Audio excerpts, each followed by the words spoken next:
অনুযায়ী এটার value change হয়ে গেছে। ঠিক আছে? তো এই হচ্ছে কারণ।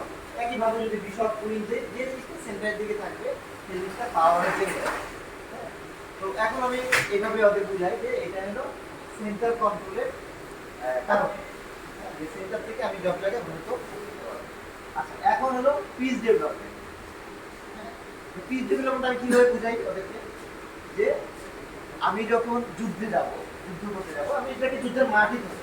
এটা দুইটা দেশ যুদ্ধ করতেছে,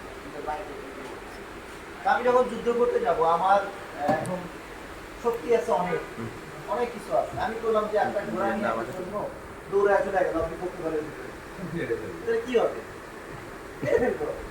আমার খামাখা একটা শক্তি ক্ষয় হয়ে যাবে। আমি যদি প্রিপারেশন না নিয়ে অ্যাটাক করি, তাহলে ওই অ্যাটাকের কোনো মূল্য নেই। তাহলে কি করতে হবে? আমার সব পিসগুলোকে আগে জায়গা মতো বের করতে হবে, যাতে একজন অ্যাটাক করলে বাকি দুজন তাকে সেই সাপোর্টটা দিতে পারে, কোঅর্ডিনেট করা।